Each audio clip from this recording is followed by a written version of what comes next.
Hello, welcome to the Productive Wellbeing Show. I am so excited. Today is episode 102, and today I am delighted to be joined by the amazing Dr. Lynda Shaw, who is a neuroscientist, an author, a speaker, a TEDx speaker. She works with professionals, she works with organizations, and I am just blown away to even be able to have her time here today, because this woman is amazing. Before we started, I said to her, please, can I call you Dr. Lynda? And to her, credit, she was like, if you must. But in my eyes, to study a doctorate is many years. So I think it's something that needs to be celebrated. If I called you Dr. Shaw, you'd be a bit like my GP. So I think Dr. Lynda is kind of going to be my affectionate name for you. So I am so delighted that you're here. Please let us, volume. Please let us know where you're joining us from, because we absolutely love to know this. And any questions that you've got as well, put those questions into the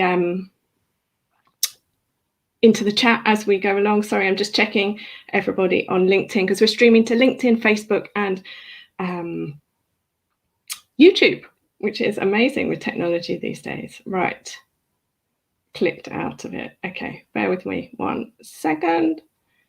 Okay, right. So let's get started. I've got some questions for Dr. Lynda, and I would love to hear what yours are as well. So put them into the chat as we go along. Right, let's dive straight in. So I met Dr. Lynda through doing her training, the Neuroscience Professional Development Program. And in week 1, we started off with something called the neuromyths, a little test within the group, which I absolutely failed. And there are a number of questions in this neuromyths test, but there's 2 that I really want to focus in on, because I was really shocked to actually hear that I had the answers wrong, because you hear them everywhere. So the first one, let's start off with: our left brain controls our analytical decisions and our right brain controls our creative thinking, right? Wrong. No, please don't talk about neuromyths. There's a few of us out there trying very hard to smash those neuromyths, because the trouble is, when you have an area of expertise, like I'm sure you all have in your own right, and then you decide to talk about this lovely, sexy topic of neuroscience, and then you say it incorrectly, you smash your credibility of your own area of expertise. So please, let's not talk neuromyths. Please don't. And the left brain, right brain thing is nonsense. That's a massive oversimplification. You use both sides of the brain for everything. There is some hemispheric specialization for certain things, like there's syntax and prosody for language is on 2 different hemispheres, but nevertheless, language is still you just can't separate things so simply like that. So please, it is not, you're not more left-brained if you're analytical and more right-brained if you're creative. It just isn't true. Amazing. Thank you so much for answering that question, because even still, having done your program, I hear people saying left brain, right, and I even find myself saying it, because it so much seems to be in the syntax of everything, of, oh, you're more creative, or you must be more analytical, you're likely to become a painter or a writer or an accountant and a solicitor, depending on which side of your brain you use. So yeah, I think it's a really, really interesting conversation.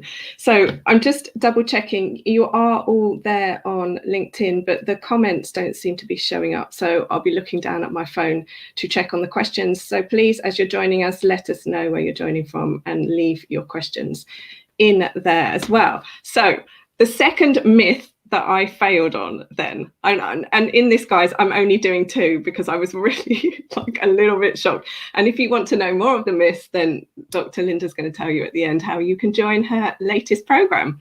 So this myth our brain is divided into 3 areas, often called the triune brain, of which one part is known as the reptilian or the mammalian brain, and it's responsible for survival and decision making.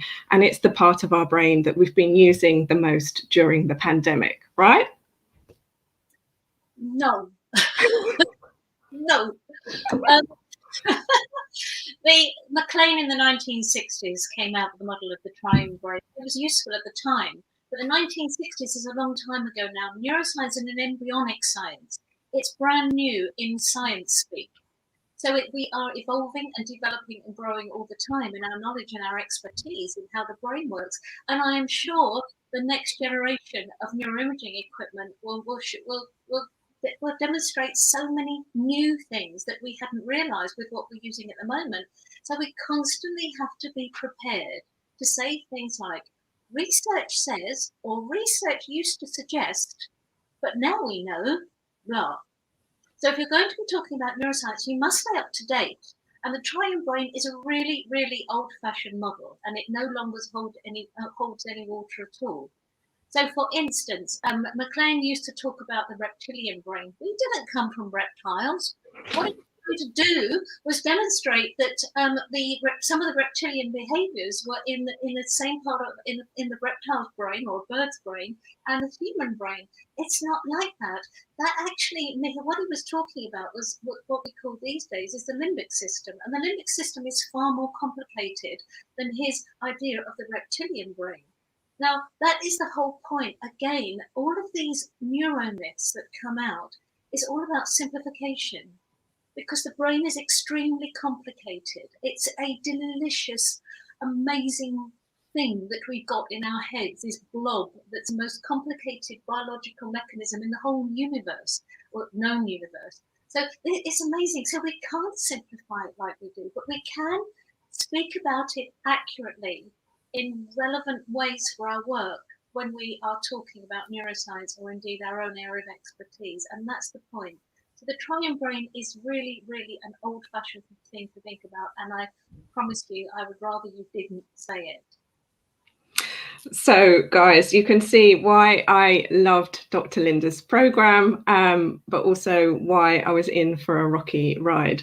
And I'm super excited to announce that I passed the test with 100%, which I think is the only test I've ever passed with 100%. So I am so excited, and I'm so excited to bring your work and some of what I've learned in the program into my latest trainings, update everything, take out the left brain, right brain, take out the triune brain, and just be at the leading edge of this science. So thank you so much. Which brings me on to my next question. You've kind of answered it a little bit, but let's sort of see if there's any more in there. What is neuroscience and why do things seem to change so much? And then also, what attracted you to do a doctorate in this field? Okay. The whole topic of neuroscience is, as I say, truly embryonic science. It's brand new in science speak. We've come an awful long way, an incredibly long way, and there's a lot more to do. That is why it is such a fabulous topic to study, and also a topic that drives you insane because there is so much to do and to learn. However, what is even more of a conundrum, what is even more of a difficult concept to grab is the topic of consciousness.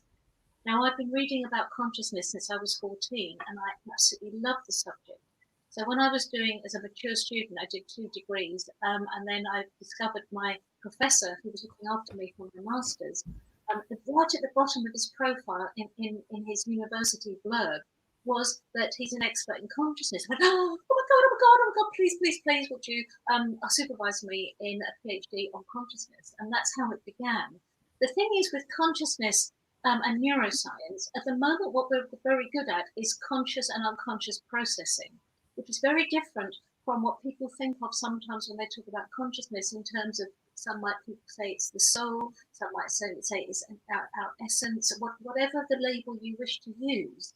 That is the absolutely final frontier that there's some magnificent people out there are arguing about all of the time. So if we can actually work out consciousness and the brain and the human being and everything like that to a more concrete answer, then that will be unbelievable. However, I think that's a very, very long way off, but we are doing really well. So that's why I found that my supervisor for my master's was an expert in the very topic that I absolutely love more than anything. Wow, I love that. And I can understand why, because doing your program, I was just kind of like learning again. It's just so amazing. And I kind of describe myself as obsessed with neuroscience, because it is so changeable, it is so diverse, which then brings me on to my next question. So this one I think is a biggie for people out there. So if you've got your notepad, if you've got your pen, if you've drifted away, focus in on this one. What is the best way that we can keep our brain young? Can we, or should we only be doing these things when we're older? The aging brain is a term that a lot of people get quite irritated by, because the brain is aging from very, very, very, very small. So the aging brain is not just for the elderly, and we have to look after our brain right the way through. And one of the ways of doing that is the way we would look after our heart, which is well advertised: nutrition, exercise, and all of those things. So to try to keep the brain young, I think we need to be young. We need to act young. We need to be curious. We need to be involved. We need to think, oh my goodness, I can learn something new. You can learn anything you want at any time in your life. It might take you longer, but that doesn't matter. Who cares? Who cares? Just keep doing what you've always done, and have fun with it. Enjoy it. Actually enjoy exercising and doing all of those delicious things to keep that brain as young as you can. And learning something that's complicated is a really good idea, something that's really complicated. But the latest research does suggest that if we are learning something cognitively and physically at the same time, then we are exercising the brain at the optimum level. For instance, if you're learning a new dance routine, you're having to think and you're doing. If you're learning a new kata in karate, you're having to think and you're doing. You can think of lots of things like that. So that is a really delicious way of exercising the brain as much as possible. And as I say, enjoy it. Where is it written that it has to be serious? I've not seen it written anywhere. However, there are some extremely serious things that happen to us. Of course there are. There's masses of them that we've witnessed during the pandemic, people we know and people we don't know. But we don't have to take ourselves seriously all the time. If we want to be young, act young. Be curious, go out there and have some fun with it. I love this. I love this. And I think this is what I love so much about sort of all the work. It's a blank slate. Anything is possible, and you can turn the ship around wherever you are, whatever is going on in your life. There is no sort of end. So timely then comes on to our next question. What is neuroplasticity, and how is this discovery important to our lives? I love neuroplasticity. Oh my God, how delicious is neuroplasticity? Up until fairly recently, we thought that the developing brain stopped developing through teenage years, and then from 20s onwards, something like that. That was it, we're stuck with it. You're not. The brain is changing all the time. We're laying down new neural pathways, new connections. We are doing so anatomically and biologically, we're changing the brain all the time. And the core of my work is this: the brain changes our behavior, and our behavior changes our brain. That means that we have got more control, and I say the word control carefully, but more control over our destiny than we think we have. All we have to do is understand our brain a little bit more, not hugely, a little bit more, and then we can work with it and deliberately change our behaviors and our neurochemicals and those pathways so that we live a better life. And I think that is awesome. And to sort of give people context, where I came at the whole subject was that I'd had a brain injury in 2012. So I just wanted to believe, and I needed to know that my brain could rewire. So I started doing my own research into neuroscience and came across neuroplasticity, and then more recently has sort of to learn that it is changing, and that it's not sort of something just for the young, that your brain is constantly rewiring. So anything is possible. Again, you are always filling me full of hope. I love it. I love it. I love it. You kind of just touched on this, but let's go a little bit deeper. So when it comes to beliefs, habits, addictions, DNA, what can we change and what's genetic? Well, our DNA, of course, is hardwired, and anything that is hardwired is difficult to change. It's actually virtually impossible to change. Things like language, we're hardwired for language. Even if we're brought up in the jungle with apes like Tarzan, we would learn ape speak. So we're hardwired for those things. A bird is hardwired to build a nest. However, the rest of those things, those learnt behaviours, those habits that we've learned, those beliefs that we have evolved and developed because of our experiences and our knowledge so far, those things are soft-wired. And if they're soft-wired, they can be changed. Not necessarily easily, and sometimes they're semi-permanent, but nevertheless, we can change them. The key is to want to and to identify it. So if there is something that no longer serves us, that we can identify, and we really want to change it, we can. Love it, love it, love it, love it. If you're tuning in on any of the social platforms, I don't know what's going on, but I can't see anybody's questions. So bear with me. If you've asked a question, I will try and find them. Otherwise, I'm going to keep going with my own questions. What's the quickest way to increase our dopamine levels? And why do we want to increase our dopamine levels? What's dopamine doing to us and our lives? Well, dopamine is all about motivation. It's all about anticipation of a reward. It's all about our attention. It also includes our memory. There's a lot of things that goes on with dopamine, and it's in the group what people describe as the feel of neurotransmitters. But dopamine is really, really important if you want to get something done and to enjoy the process. So the way you can, again, always think in terms of the brain. If you're trying to improve it, think about everything. Think about how well you sleep, maybe you're meditating, how well you're eating, how much water you're drinking, how much exercise you're taking. All of those things. Think about it in terms of, rather than what can just stimulate just one thing in the brain, one chemical or whatever. Think about it as a whole. And think about it in terms of what helps the heart will help the brain as well. Now, but in terms of if you're wanting to stimulate dopamine, one of the ways I love doing it is to exercise. I love getting out there and exercise, and I really enjoy going for a personal best. So I live in the hills, so I love walking in the hills, and I'm trying to get faster and faster in per mile over a 10-mile stretch. So I keep going for the personal best. I feel great afterwards. So if you're looking to stimulate those feel-good neurotransmitters, all of the things that we know keep us healthy, we know supports our immune system, all of those things will help stimulate dopamine, as well as from the exercise and the small wins. We tend to think in terms of big goals, which is great, but if we don't actually break them down, they become overwhelming.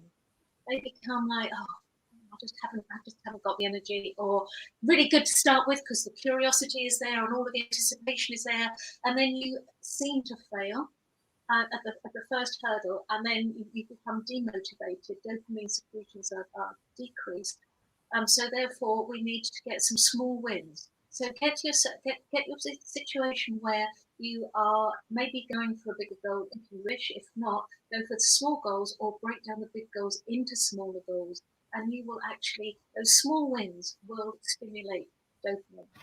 So dopamine's released when we get a result from whatever it is that we are trying to achieve. And the brain is all about feedback loops. So the more we are the more rewarded, the more motivated we will be. The more motivated we are, the more rewarded we will be. So therefore, it's a really good idea if you just I don't. You may want to keep a log of things. That might not be the thing. There is no one way of doing anything. We are all unique. Really are all unique. Our perceptions are unique to only us. That's why often there is no right or wrong in so many situations, because our perception is our own reality. So therefore we think we're right, whereas somebody else thinks they're right, and they may have seen exactly the same thing at exactly the same time, but they're evaluating it on their experiences and their knowledge so far. So therefore we are unique. So do what is good for you, as long as you're not hurting anybody. That's it. I love this. I was involved in a conversation yesterday about perfection, and sort of the conclusion was it is progress over perfection, which is that classic cliche that's everywhere. But so this is sort of leading in and tying into what you're saying, that there is no failure, there is no good or bad, there is no enough. There just is whatever you do, and that is getting you progress. And your progress compared to somebody else's progress, you might think you've done nothing, but they might think you've done everything. Just to add to that, Abigail, we have so much stimuli coming into us at any one time. We have so many decisions to make at any one time. We are bombarded with information. It's a cacophony of stuff all of the time. We are making decisions constantly, absolutely constantly. So you mentioned that perfection. If we are seeking perfection for something, it's an illusion, because we are already doing so much that is actually just good enough.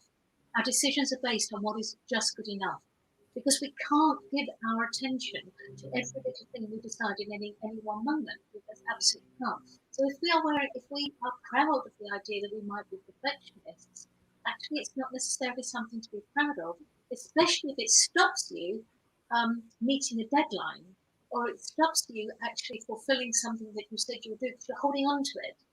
So perfection is an illusion. And the other thing is that nobody's watching.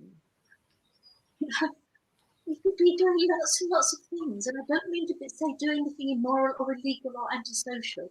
I mean, we could be doing lots and lots of things, and if we don't do it so well, nobody cares. Actually, just do the best you can and enjoy the process.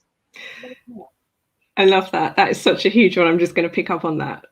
You can get so obsessed with, but what will people think? Remember, as Dr. Lynda just said, nobody cares. Nobody's watching. You're not the Kardashians, carry on. A question has just come in, which is super exciting. So I'm going to bring it up because I would love your thoughts on this one. So this question is from Karima, and it says, how much, if at all, do your thoughts influence how your body behaves? E.g., if I think I can't lose weight, my mind says, okay, I'll tell the body not to let you lose the weight. Does that make sense? So I think she's talking about conscious and subconscious programming. Okay. The difference in neuroscience between conscious and unconscious processing, or conscious processing below conscious awareness, so there's lots of different ways that we use these words in neuroscience. But if we are looking at the differences, basically what we are conscious of is what we are paying attention to, which is a tiny, tiny, tiny, tiny bit of what's going on in our heads. Absolutely weeny. And it's also incredibly faulty, because we tend to something and then we wander off, and then we get the gist of something and then we think that's going on. But in terms of your thoughts and behaviors, you say here, I can't lose weight. My mind says, okay, I'll tell the body not to let you lose weight. It's not quite like that. What might be going on is that you have convinced yourself that you can't lose weight. And you actually need perhaps one of the therapists to talk you through what's stopping you. It's not necessarily that your body is stopping losing weight, it's that your behavior is stopping you losing the weight. So you are still eating foods that perhaps might not agree with you. There's an awful lot of research that suggests that people gain weight because they're eating foods that they have an intolerance to. Would you say that they're making losing the weight mean something? Yeah. So there's a belief around it, possibly. Yeah, there might be. It might be that you feel unworthy. It might feel that you don't deserve it. It might be lots of things. There's a lot going on that you really need to find out about.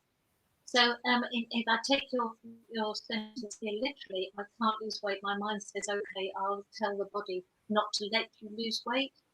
No, that's assuming or insinuating that there is some little gremlin that's going, I'm going to get you. You can't lose weight. No, and I'm going to tell your body not to lose the weight. It doesn't quite work like that. So I think sometimes it could be something mechanical or concrete, like a food intolerance. It could be a behaviour that you don't know that you have. For instance, you might break the fridge at certain times of the day and you're not even aware of it because it's a habit, so it's unconscious processing. But the thing is, with any kind of habitual response or habits that you may have to do with food or anything, it's all automatic. That's why habits are so useful. They're automatic, so therefore we don't have to concentrate on them. But that doesn't mean to say that our brain can't control to pay attention to that habit. So we need to become aware of these things. Once we're aware of them, we can do something about it. Love it. Thank you. Well, I hope that that was helpful, and I'm so excited that that question was able to come through. We've also got Katie Hill, who I met on your last program, saying, just to pick up on what we were talking about just now, she totally agrees with perfectionism. It can stagnate a business. It can stagnate a career. It can stagnate all sorts of things. It can stagnate a country, even. Yeah, love it, love it, love it. And you know what, Abigail, and thanks, Katie, this stagnation is, we can't stand still. We think we don't want things to change, but that won't happen. Things are changing all the time. We can refuse to try to change with things. We can even sabotage what's going on, but it's still changing. So it's up to us actually to change with it. And stagnation is really, really not going to help anyone. It's such a hard one. I think about it like a river. Like, you can't stand there and hold the water back. The river's going to flow. You can build a dam, but it will burst because water just needs to flow. It's life, and energy needs to flow. We're energetic beings, I guess. So that's sort of bringing the analogy in a different way. Next question that I have, and if any more pop through, I'll bring them up. So let's talk about something called oxytocin. I loved learning about this. Oxytocin is released when we hug people, which we still can't really do right now. So how else can we experience that chemical daily? Can walking in nature do it? And will this improve our mental health and our well-being? I'd love your thoughts. Yeah, oxytocin is the chemical that a woman secretes in abundance when she gives birth or she's breastfeeding. The idea being that the more she hugs and loves the baby and feeds the baby, the more bonded she will feel with the baby, the more she will love the baby. And if you look at that in terms of evolution, that's extremely vital. Otherwise, if the woman didn't bond with the infant would have survived. Now, of course, these days we have got infrastructures around us where if there was an issue, then other care agencies or whatever would take over, but that doesn't stop the biology. The biology is that this is what oxytocin does. So it's therefore known as the bonding chemical, the trust chemical. And certainly we can develop oxytocin or stimulate oxytocin with eye contact, handshake, smiling. And you're quite right. How on earth do we do that when we're constantly on Zoom or Teams or something? I mean, for instance, I'm now looking at you so you can see my eyes, but I can't see yours unless I look at the screen. Please, technology people, can you put a camera in the screen soon? I really, really need that. But so basically, yeah, how do we stimulate it? Well, you can stimulate it through exercise. You can stimulate it through diet. You can in certain secretions. You can stimulate it again, if you think of the whole brain and you think of the whole body, in the ways that we would help ourselves. But for anything, we're also helping ourselves with oxytocin. But the thing is with oxytocin is actually it lowers stress, it lowers cortisol, which is really, really excellent. It lowers blood pressure, and it also helps us build better social bonds. So it's not just about bonding for mother and baby, it's about a business environment where we are bonding with one another that way. And that is something that I think we underestimate. We underestimate enormously how, like, the way it's going, it looks as if we are going to have a hybrid way of working. Some days in the office, some days are from home. Totally fine. But to be honest with you, if you've got some key clients, I suggest your days out of your home are with them, so that you actually do build up a bond. So you do that handshake, you do that smile, you do that bonding thing and stimulate oxytocin. I love that. And just to sort of pick up on that a little bit, to reiterate for everybody what Dr. Lynda is saying here is, it's just biology. It is part of building relationships. So working from home and working remotely is amazing, but if there are relationships that you want to develop, you can't do it in the same way from behind a camera or a screen that you could if you went to that meeting. So when you're sort of starting to make those decisions going forward, what day should I go in? Should I make that? Should I do that meeting? Who should I do it with face to face? Science is there, unfortunately, or fortunately, whatever place you're in. So just bear it in mind. With this show, I'm all about giving you the information. I'm never going to bring on guests or tell you what to do, because in my belief as a coach, that disables you from your ability to make your own decision and you know what to do. So I'm so fortunate to know amazing, knowledgeable people who have studied this, and they are giving you facts as at the current research and information for you to then be able to make your own decisions. And just to bring it back to the perfect, there is no right or wrong decision. There's just a decision that you make, and it might not be the right one, quote unquote, but it's the decision that you make, and we're always evolving, so you can make a different decision next time. I can't believe we've had 30 minutes together. And I also can't believe that the questions haven't worked. And I've loved this so much. I think we're going to have you back. So if you're watching this on the replay, or if you're watching live right now and you had a question that you wanted to ask, please put them in the comments, whatever social platform you're watching this on, because Dr. Lynda will get some answers to those for you in some way, shape or form, even if it's just to point you in directions of her vast work that she has already done. If you're not already following her on LinkedIn or Twitter or Instagram, I highly recommend that you Google Lynda Shaw or Dr. Lynda Shaw, and you will find this amazing woman.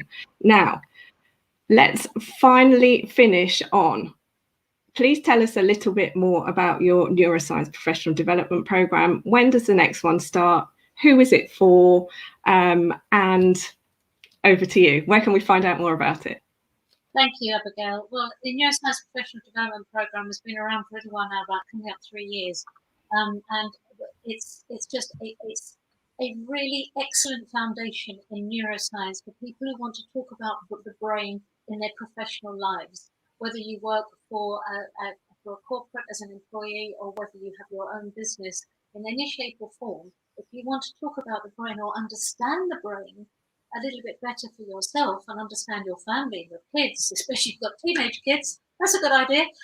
So if you can act, so this is a six session foundation program that covers a lot on the surface.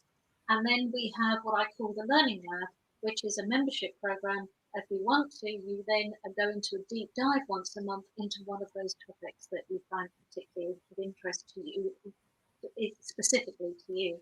I'm very keen that whenever I work with clients, what I deliver is relevant to you as an individual.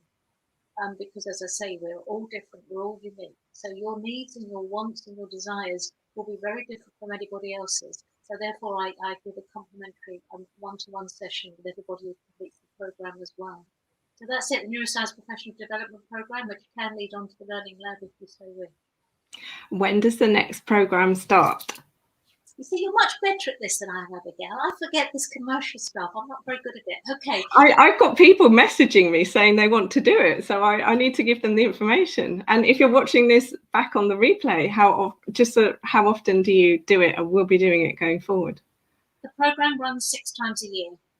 The next one starts on the 14th of April. and there are only 2 places left on it because I restrict it to just 12 people at any one time, because I'm very much into giving a personal service. It's probably the most personalized online program there is, because there's loads of me in there, lots of group calls, lots of all of that sort of stuff. So there's one starting on April 14th, the next one after that will be June. So if you want to know more, email me. Amazing, amazing. And I'm only shouting about this because I've done it. This is not a commercial arrangement that we've got going here, by the way, just to be totally transparent. I just really, truly believe that information can help you change your life, and or not. It's totally up to you, because you can learn the stuff and decide, no, I'm happy where I am. And that is totally your prerogative. So Dr. Lynda, thank you so much for your time. I truly appreciate it. You're a very busy woman.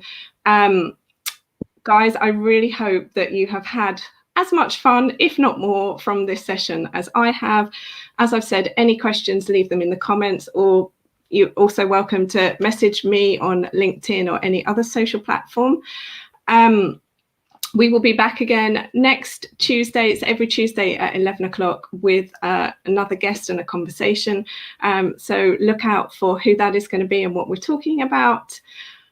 Until next time, stay safe, stay well, keep washing your hands, keep your distance, and thank you. Thank you so much.